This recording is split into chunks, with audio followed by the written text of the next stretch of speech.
अरे, ये तो बहुत ही सुंदर कमल का पुष्प है। मैं एक जादुई पुष्प हूँ।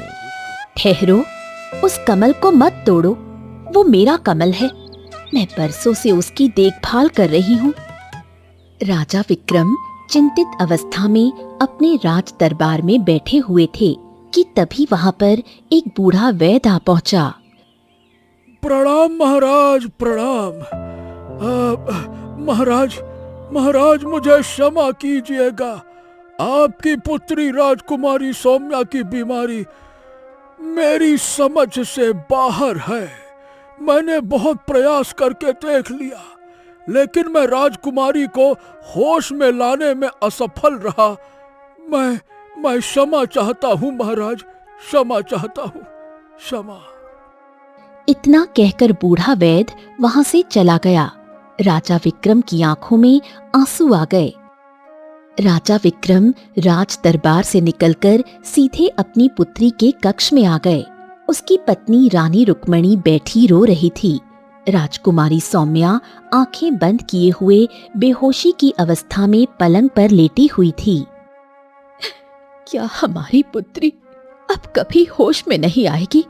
क्या हमारे राज्य में कोई भी ऐसा कुशल वैद्य नहीं है जो हमारी पुत्री की इस विचित्र बीमारी को ठीक कर सके?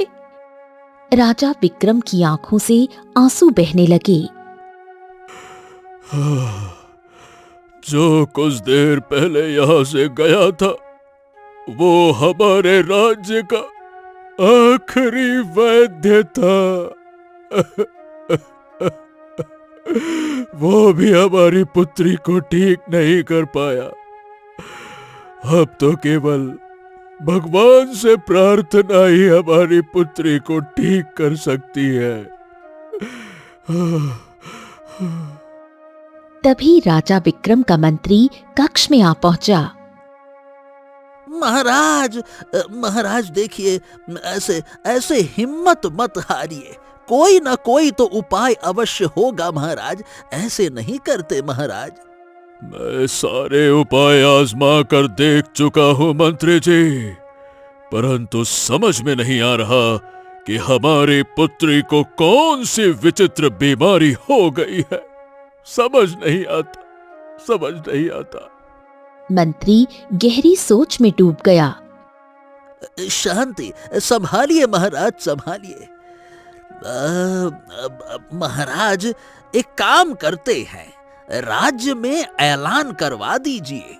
जो भी राजकुमारी सौम्या की बीमारी को ठीक कर देगा, उसे बहुत सारा धन इनाम में दिया जाएगा। मुझे विश्वास है कि राज्य में कोई न कोई तो ऐसा ज्ञानी अवश्य होगा महाराज। राजा विक्रम कुछ देर गहरी सोच में डूब गया। हाँ, तो तुम जाओ मंत्री जी, राज्य में ऐलान कर दो। जो भी राजकुमारी सौम्या की विचित्र बीमारी को ठीक करके उसे होश में लाएगा, मैं उसे धन ही नहीं, राजकुमारी सौम्या का विवाह भी उसी से कर दूंगा और आधा राज्य भी उसे सौंप दूंगा।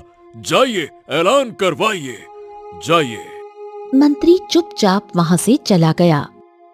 मंत्री ने पूरे राज्य में राजा विक्रम का ऐलान करवा दिया।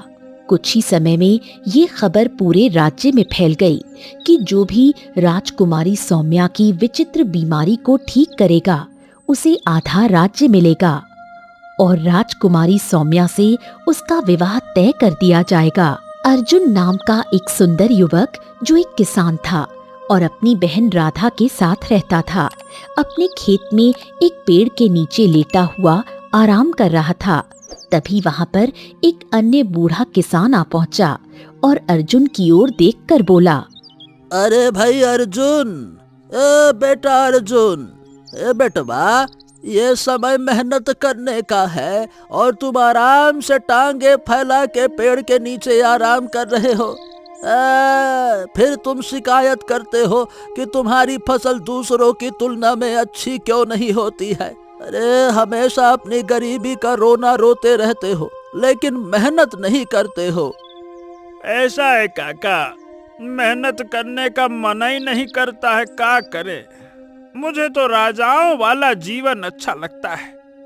मस्त आराम से सिंहासन पर बैठे रहो और आदेश देते रहो, एक आदेश पे खाना, शाही पकवान, हाय हाय हाय हाय हाय, दूसरे आदेश पे सोने के लिए एकदम हवा करने वाले सेवक।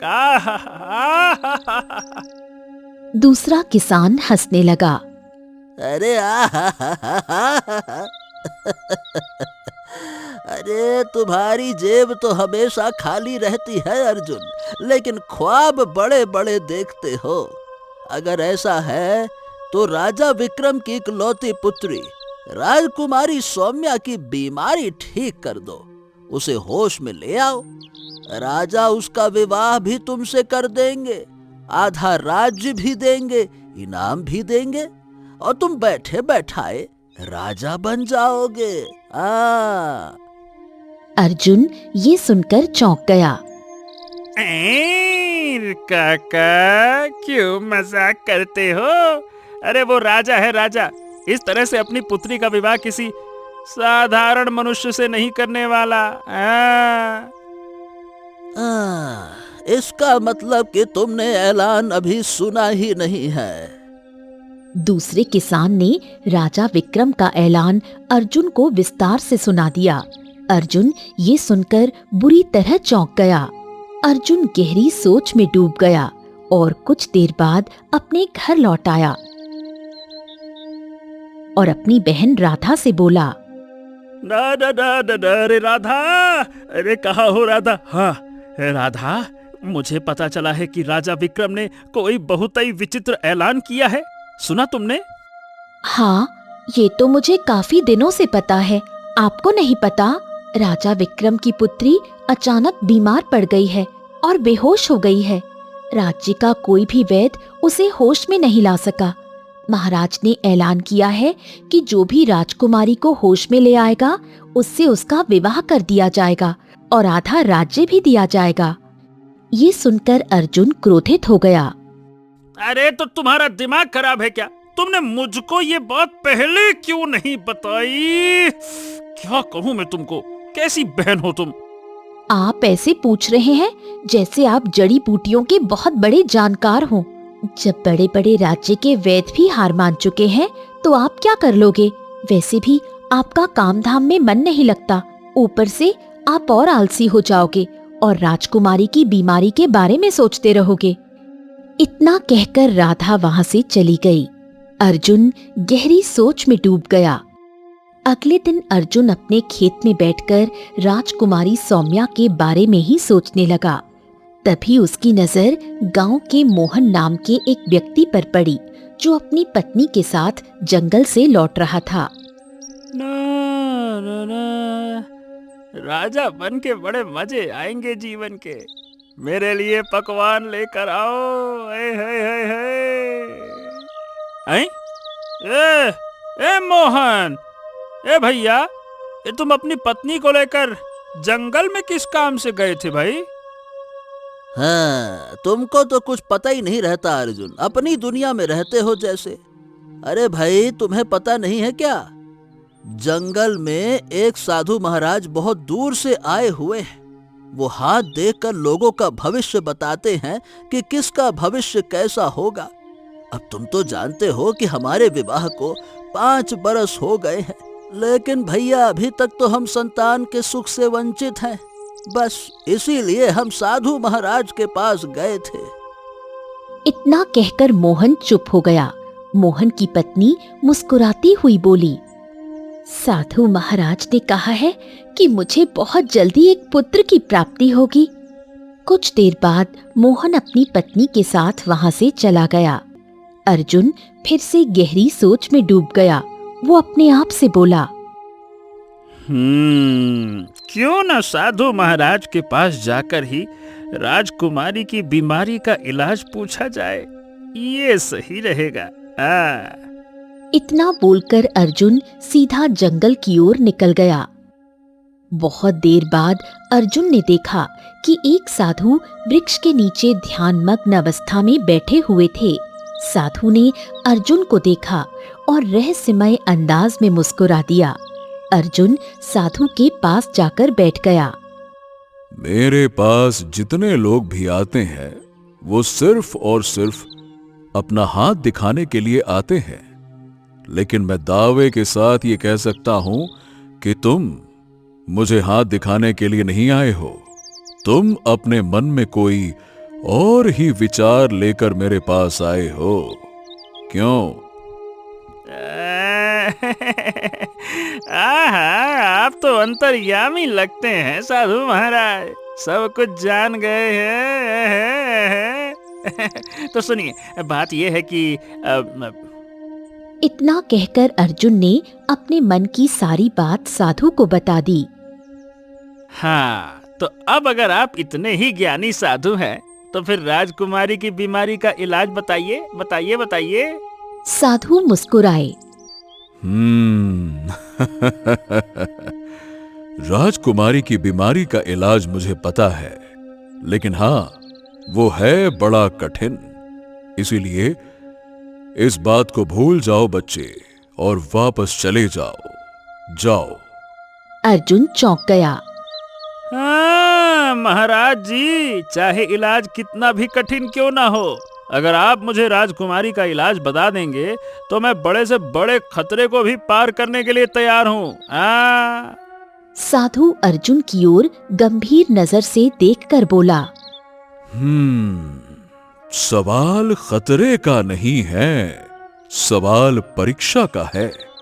राजकुमारी का इलाज एक बहुत ही विचित्र संसार में छुपा हुआ है। वहां तक पहुंचने के लिए तुम्हें कई परीक्षाओं से गुजरना होगा। अर्जुन और भी चौंक गया। हैं? परीक्षा? कैसी परीक्षा साधु महाराज? वो तुम्हें वहां जाने के बाद ही समझ में आएगा कि वो तुम्हारी परीक्षा कैसी परीक्षा है, और अब चुनाव तुम्हें ही करना होगा। अर्जुन असमंजस में पड़ गया। सही बताऊं महाराज, नहीं समझ में आ रहा है कि क्या करना चाहिए। अरे आप मतलब कहना क्या चाहते हैं, खोल के बताइए ना। ऐसे पहेलियां काहे बुझा रहे हैं, साफ साफ बताइए ना, क्या बात है। साधु रहस्यमय ढंग से मुस्कुराए।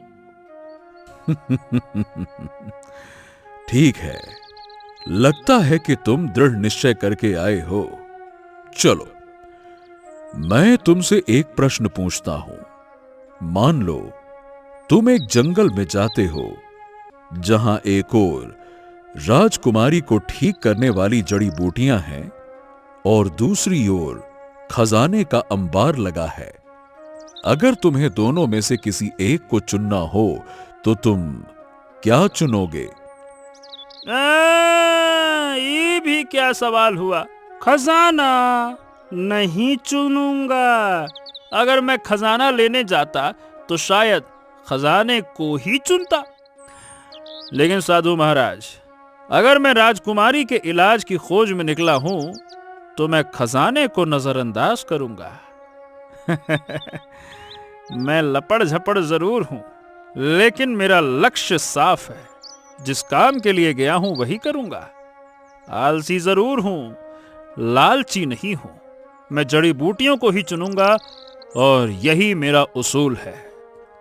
साधु के चेहरे पर संतोष की मुस्कान आ गई। बड़ा अच्छा उसूल है तुम्हारा, लेकिन तुम्हारे खेत में तुम्हारा उसूल कमजोर हो जाता है ना, जब टांगें फैलाकर सोते रहते हो। जाओ बच्चे, जरा अपने खेत पर भी ध्यान दो। काफी समय से खेत में मेहनत नहीं कर रहे हो, इसीलिए मिट्टी खराब हो चुकी है। पहले अपनी मिट्टी को खोदकर उसे दोबारा सही करो। थोड़ा मेहनत करना सीखो। इतना कहकर साधु ने अपनी आंखें बंद कर लीं। अर्जुन ने अपने मन में सोचा, माने कि साधु बाबा के बातों में जरूर कोई रहस्य छुपा हुआ है। चलो। वो तुरंत अपने खेत की ओर लौट आया। अर्जुन ने फावड़ा उठाया और मिट्टी खोदकर उसे सही करने लगा। कुछ देर बाद उसका फावड़ा किसी ठोस वस्तु से टकराया ये क्या? अरे रे रे रे रे, ऐसा लगता है जैसे जमीन के अंदर कोई वस्तु मौजूद है। अर्जुन ने फावड़ा अलग रखा और हाथों से खुदाई करने लगा। कुछ ही देर बाद जमीन के अंदर से 3 चांदी के मटके निकल आए। उन्हें देखकर अर्जुन चौंक गया। अरे, ये तो बड़ा विचित्र मटका लग रहा है। ये कैसा मटका हुआ? अर्जुन ने मटकों को उठाने की कोशिश की, लेकिन वो अपनी जगह से हिले तक नहीं। अर्जुन और भी चौंक गया। आखिर इस मटके का रहस्य क्या हो सकता है? अब साधु महाराज ही बताएंगे। उन्होंने कहा मिट्टी खोदो, हमने खोदी। चलो। अर्जुन फिर से साधु महाराज की ओर चल पड़ा।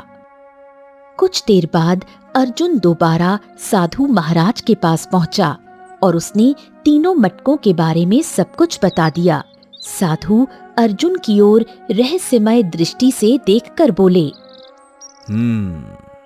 तुम्हें जो मटका मिला है, समझ लो कि तीसरे मटके में राजकुमारी सौम्या की विचित्र बीमारी का इलाज छुपा हुआ है। तीसरे मटके में प्रवेश करने से पहले तुम्हें पहले मटके में प्रवेश करना होगा। फिर दूसरे मटके में पहले और दूसरे मटके की परीक्षा पार करने के बाद ही तुम तीसरे मटके में प्रवेश कर सकोगे। ये सुनकर अर्जुन चौंक गया। अरे तो लेकिन महाराज, ये माने ये क्या बात कर रहे हैं आप? मटके में प्रवेश ये कैसे संभव है? इत्तू सा तो मटका होता है, उसमें मैं अंदर कैसे प्रवेश कर सकता हूँ? साधु का स्वर गंभीर हो गया। रात के समय तुम्हें सब कुछ समझ में आ जाएगा। रात होने का इंतजार करो और मटके के पास जाकर बैठ जाओ। ओम। इतना कहकर साधु ने अपनी आंखें बंद कर लीं। अर्जुन चुपचाप अपने खेत में लौट आया और तीनों चांदी के मटकों के पास बैठ गया। वो रात होने का इंतजार करने लगा। आधी रात के बाद अचानक पहले मटके से रंग बिरंगी किरणें फूटने लगीं और पूरा खेत रोशनी से भर गया। ये देखकर अर्जुन चौंक गया। हाँ, बैठे तो हैं रात में। अरे ये क्या? मटके के अंदर से अचानक से ये रोशनी कैसे निकल रही है? जाकर देखूं तो। अर्जुन धीरे धीरे पहले मटके के पास चला गया। जैसे ही उसने मटके के अंदर झांका, अगले ही पल वो रंग बिरंगी रोशनी में मटके के अंदर समा गया। कुछ ही क्षणों बाद अर्जुन ने खुद को एक बेहद विचित्र नगर में पाया। नगर के चारों ओर गहरा सन्नाटा फैला हुआ था। अर्जुन चौंक गया। हाँ, अरे ये क्या?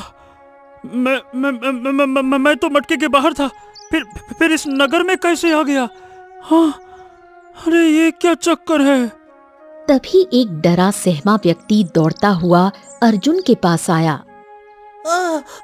अरे मूर्ख, तू यहाँ क्या कर रहा है? राक्षस के आने का समय हो गया है और तुम नगर में खुलेआम खड़े हो। जल्दी से कहीं छुप जाओ, नहीं तो छुपो, जल्दी करो, देख क्या रहे हो, जल्दी छुपो। अर्जुन और भी चौंक गया। क्या? अरे ये तुम क्या बात कर रहे हो? कौन राक्षस? कहाँ का राक्षस? और ये स्थान कौन सा है? वो व्यक्ति अर्जुन को गौर से देखने लगा। अरे क्या तुम इस नगर के निवासी नहीं हो क्या? कहाँ से आए हो तुम? अर्जुन ने उसे सारी घटना बता दी। ये सुनकर उस व्यक्ति की आंखों में चमक आ गई। अरे इसका मतलब तुम दूसरे संसार के प्राणी हो। अर्जुन चौंक गया। क्या कहा तुमने? दूसरा संसार? दूसरे संसार से तुम्हारा क्या मतलब है? क्या ये पृथ्वी लोक नहीं है क्या? अरे नहीं भाई, ये पृथ्वी लोक नहीं है, ये दूसरा लोक है। हमारे लोक में एक भविष्यवाणी है कि दूसरे लोक से आया कोई मानव ही इस राक्षस का अंत कर सकता है, यानी कि तुम आ गए। अर्जुन गंभीर सोच में डूब गया। क्या बात कर रहे हो? तो तुम मानव नहीं हो? अरे नहीं भाई, हम मानव नहीं हैं, लेकिन हम मानव जैसे दिखाई देते हैं। हमारे पास एक तलवार है जो गुफा की चाबी भी है। अगर इस तलवार से राक्षस पर प्रहार किया जाए तो वो जलकर राख हो जाएगा। लेकिन ये कार्य सिर्फ दूसरे लोक से आया मानव ही कर सकता है।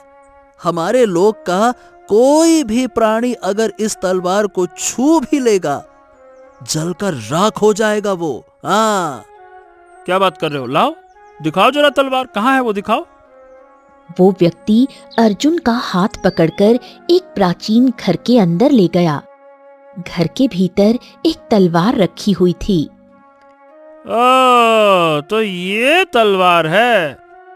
हाँ, और नहीं तो क्या। ये तलवार भी है और गुफा खोलने की चाबी भी है, और राक्षस उसी गुफा में रहता है। अर्जुन ने तलवार उठा ली। डरते हुए वो व्यक्ति अर्जुन को जंगल की ओर ले गया और एक गुफा की ओर इशारा किया। यही वो गुफा है। जैसे ही अर्जुन ने तलवार को गुफा से स्पर्श किया, अगले ही पल गुफा का द्वार खुल गया। अर्जुन गुफा के अंदर चला गया। अंदर का दृश्य देखकर उसकी आंखें फटी रह गईं। चारों ओर सोने के सिक्के, हीरे, मोती और अनमोल रत्न बिखरे पड़े थे। अचानक काला धुआं फैल गया और एक राक्षस प्रकट हुआ।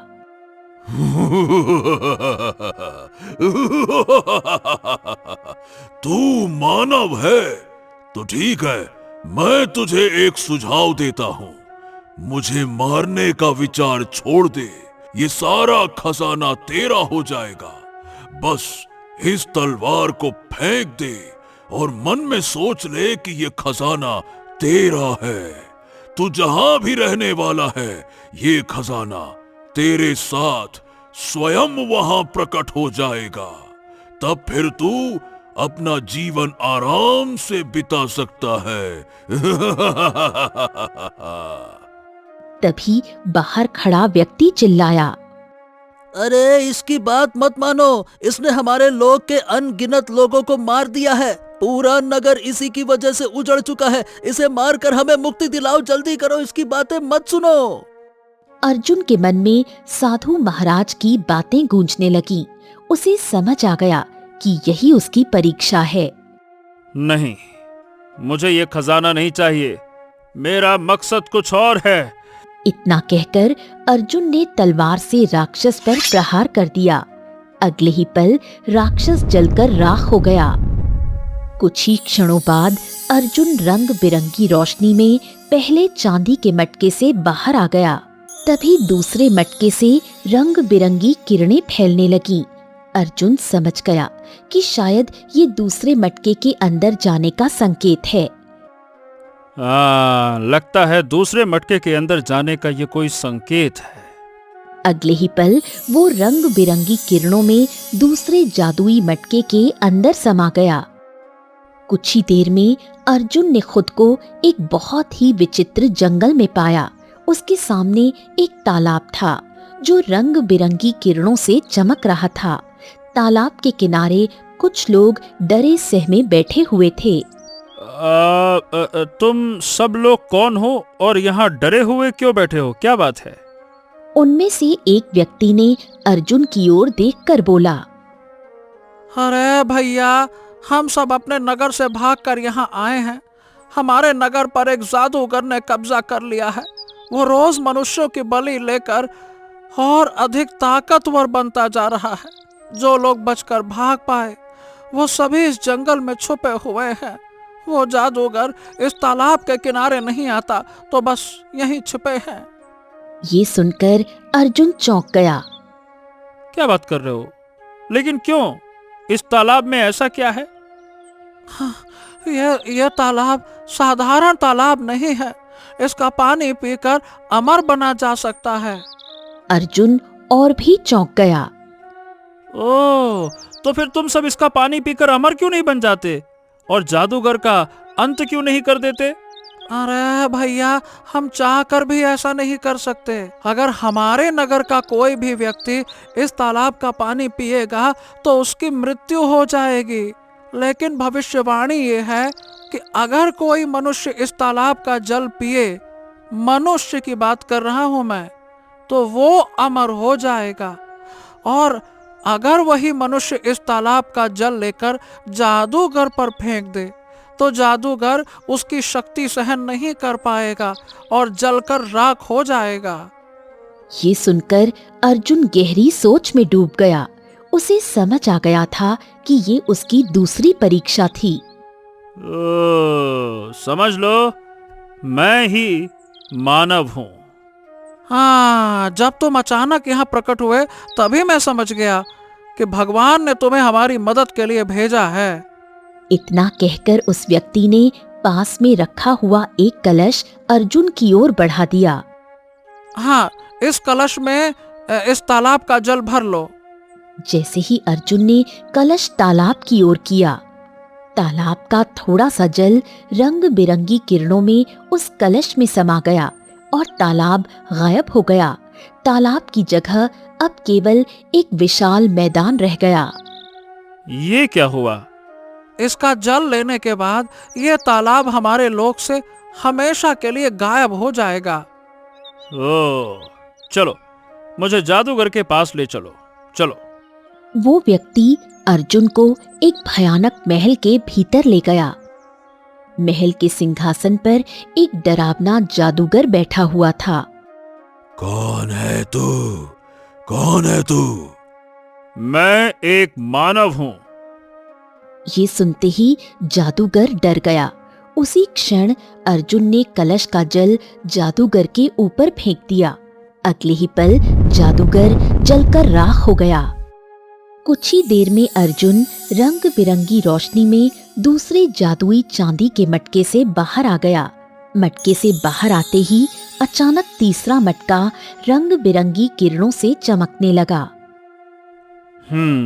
लगता है कि तीसरे मटके की दुनिया में जाने का ये संकेत है। जैसे ही अर्जुन ने तीसरे मटके के अंदर झांका, अगले ही पल वो रंग बिरंगी किरणों में तीसरे मटके के भीतर समा गया। कुछ ही देर में अर्जुन ने खुद को एक अत्यंत सुंदर झील के पास पाया। झील के किनारे एक विशाल और सुंदर कमल खिला हुआ था। अरे, ये तो बहुत ही सुंदर कमल का पुष्प है। तभी उस कमल के भीतर से एक आवाज आई। मैं एक जादुई पुष्प हूँ।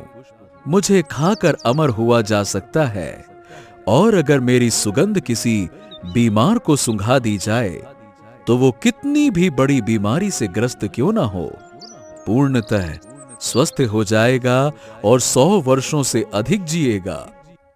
अर्जुन जैसे ही कमल तोड़ने वाला था, तभी उसके कानों में एक स्त्री की आवाज गूंजी। ठहरो, उस कमल को मत तोड़ो, वो मेरा कमल है।